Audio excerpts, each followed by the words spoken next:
Bismillahirrahmanirrahim. Assalamualaikum warahmatullahi wabarakatuh. Pada pertemuan kali ini, saya akan membahas mengenai akad mudharabah. Pada video sebelumnya, saya sudah menjelaskan mengenai akad musyarakah. Kita sudah belajar bagaimana konsep dari musyarakah, pembagiannya seperti apa, dan cakupan akuntansinya bagaimana. Nah, sekarang kita akan belajar tentang mudharabah. Tentu ada perbedaan antara mudharabah dengan musyarakah. Kita lihat sekarang ya, dari definisinya dulu nih. Akad mudharabah adalah akad kerjasama usaha antara dua pihak, di mana pihak pertama atau pemilik dana menyediakan seluruh dana, sedangkan pihak kedua atau pengelola dana bertindak selaku pengelola usaha dan keuntungannya dibagi di antara mereka sesuai dengan kesepakatan. Sedangkan kerugian finansial hanya ditanggung oleh pemilik dana. Dari definisi aja kalian udah bisa menyimpulkan nih perbedaan antara mudharabah dengan musyarakah. Sekarang kita ke jenisnya. Jenis dari mudharabah itu ada 3. Pertama, ada mudharabah mutlaqah. Mudharabah mutlaqah itu adalah mudharabah di mana pemilik dana memberikan kebebasan kepada pengelola dana dalam mengelola investasinya. Sedangkan mudharabah muqayyadah adalah mudharabah di mana pemilik dana memberikan batasan kepada pengelola dana, antara lain kayak tempat, cara, atau objek investasinya. Jadi beda mutlaqah sama muqayyadah, yang satu memberi kebebasan, yang satu lagi ada spesifikasinya kalau mau buat usaha. Jadi ditentukan sama pemilik dananya. Nah, yang ketiga ini adalah mudharabah musyarakah. Kalian pasti nggak akan asing dengan mudharabah musyarakah karena sudah saya jelaskan di pertemuan sebelumnya, yakni bentuk mudharabah di mana pengelola dana menyertakan modal atau dananya dalam kerjasama investasi. Dasar pengaturan dari mudharabah ini adalah PSAK 105 tentang akad mudharabah. Kalau di musyarakah itu PSAK 106. Jangan kebalik ya. Pada penjelasan kali ini saya akan lebih fokus menjelaskan tentang bagaimana pemilik dana itu 100%. Jadi ada pemilik dana yang menyerahkan kepada pengelola dana. Oke, karena untuk porsi yang mana pengelola dana juga memberikan kontribusi dana itu sudah saya jelaskan di video sebelumnya. Jadi saya lebih fokus pada jenis mudharabah di mana pemilik dana memberikan 100% dari modalnya kepada pengelola dana. Kita lihat dulu ya, alur pembiayaan mudharabah itu seperti apa sih? Jadi ada istilah namanya mudharib.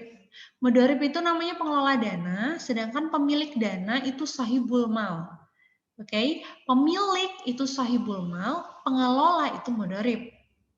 Sahibul mal ngasih 100% kepada mudharib untuk dikelola.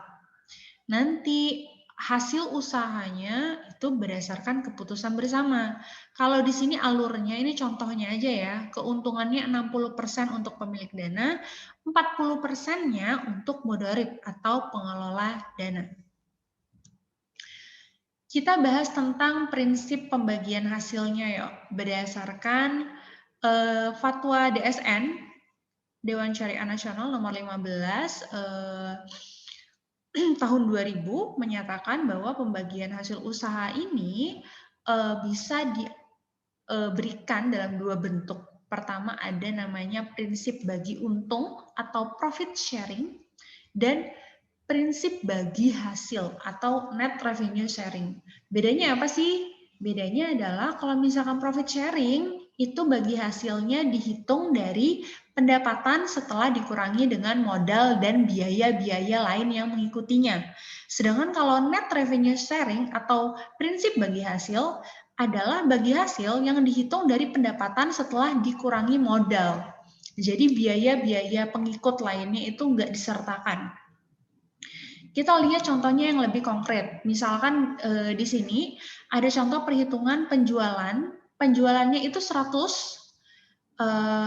nominalnya 100, terus dikurangi dengan HPP-nya, harga pokok penjualannya, dikurangi dengan modal dia menghasilkan penjualan itu ya, ada 65. Laba kotornya kan 35 tuh, 100 dikurang 65 kan dapat 35. Nah, kalau menggunakan prinsip bagi hasil, net revenue sharing, berarti pembagiannya berdasarkan 35 ini. Tapi kalau menggunakan bagi untung atau profit sharing, berarti dikurangi beban-beban lain. Beban lain yang mengikuti itu kayak beban operasionalnya, beban gaji karyawan mungkin, atau beban apa ya, banyak sekali ya beban-beban ya, beban administrasi, beban pemasaran, dan lain-lain gitu ya. Jadi 35 dikurang 25, barulah dapat laba rugi bersih. 10 inilah yang nanti akan dibagikan oleh pengelola dana dan pemilik dana, dibagi sesuai kesepakatan gitu. Kalau biasanya yang paling sering itu pakai net revenue sharing ya, jadi menggunakan laba kotor, bukan pakai profit sharing. Nah, sekarang kita bahas dulu pengakuan dari mudharabah.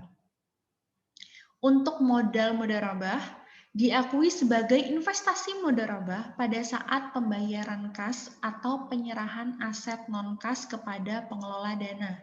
Jadi misalkan pihak pemilik dana menyerahkan modal itu kan bisa berupa kas, bisa berupa non-kas. Non-kas kan biasanya aset tuh. Nah, itu diakui sebagai investasi mudharabah. Lalu investasi mudharabah yang dilakukan oleh bank itu disebut dengan pembiayaan mudharabah. Pada umumnya, pembiayaan mudharabah dilakukan oleh bank, diberikan dalam bentuk kas yang dilakukan secara bertahap atau sekaligus. Lanjut untuk pengukurannya. Kalau yang sudah saya jelaskan di video-video sebelumnya ya, kan bisa menggunakan kas dan bisa menggunakan aset non-kas. Pencatatannya berdasarkan nilai wajar saat penyerahan.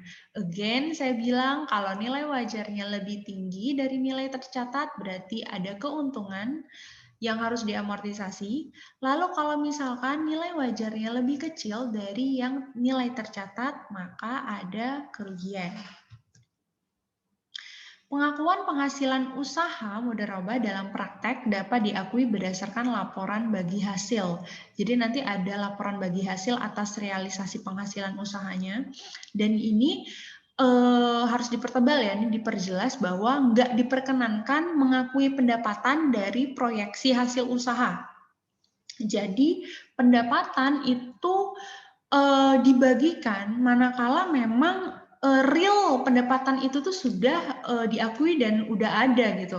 Jangan hanya proyeksi, ya kira-kira pendapatan kita bulan ini 100 juta misalkan. Nah itu nggak boleh mengakui pendapatan itu yang berdasarkan perkiraan. Jadi emang harus real, memang ada terjadi pengakuan tersebut gitu ya.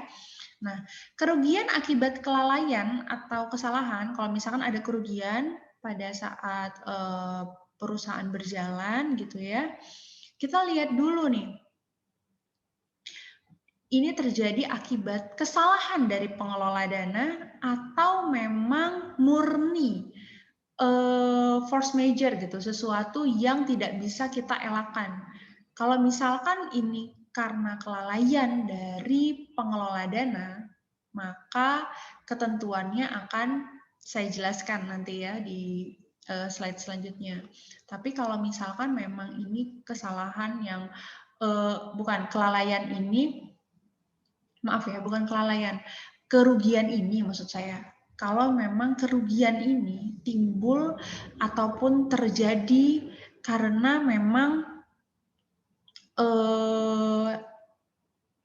kesalahan di luar kendali manusia gitu, misalkan memang ada bencana atau misalkan kayak COVID gini deh, COVID maka penghasilannya menurun ataupun cenderung minus gitu ya, yang mengakibatkan bebannya lebih besar dari pendapatan. Nah ini nggak akan menjadi sanksi untuk pengelola usahanya gitu.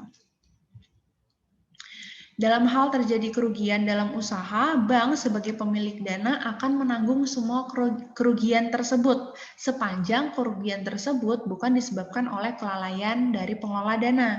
Nah, coba kita lihat ya, kerugian mudharabah atas kelalaian atau atas kesalahan pengelola dana tuh kira-kira seperti apa sih kriterianya yang dianggap ini merupakan keteledoran dari pengelola dana? Yang pertama adalah persyaratan yang ditentukan di dalam akad nggak dipenuhi. Lalu yang kedua, nggak terdapat kondisi di luar kemampuan atau force majeure yang lazim atau yang telah ditentukan dalam akad.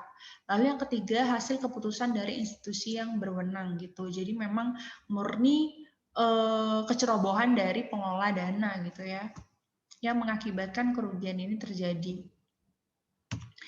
Nah, pada akhir akad berakhir sebelum atau saat akad jatuh tempo dan belum dibayar oleh pengelola dana, maka investasi mudharabah diakui sebagai piutang. Kalau misalkan belum dibayar oleh pengelola dana ya, nah maka akan diakui sebagai piutang. Pembiayaan mudharabah yang diakhiri sebelum jatuh tempo atau sudah berakhir dan belum diselesaikan oleh nasabah, maka saldo pembiayaan mudharabah tetap diakui sebagai pembiayaan mudharabah yang wajib diselesaikan nantinya oleh mudarib. Mudarib itu pengelola dana. Lalu yang kedua, tetap disajikan sebagai bagian dari pembiayaan mudharabah sampai nantinya udah jatuh tempo dan terbayarkan. Oke, mudharabah musyarakah kita skip aja ya, karena udah dijelasin lebih detail di video sebelumnya. Sampai sini dulu, karena video selanjutnya di part 2 kita akan bahas tentang studi kasus. Jadi tolong pahami dulu materi yang udah saya sampaikan berupa teori-teorinya, konsep dari mudharabah secara keseluruhan. Nanti baru kita siapkan kertas sama pen untuk sama-sama berdiskusi menghitung ya di studi kasusnya. Saya akhiri. Semoga video ini bermanfaat. Wassalamualaikum warahmatullahi wabarakatuh.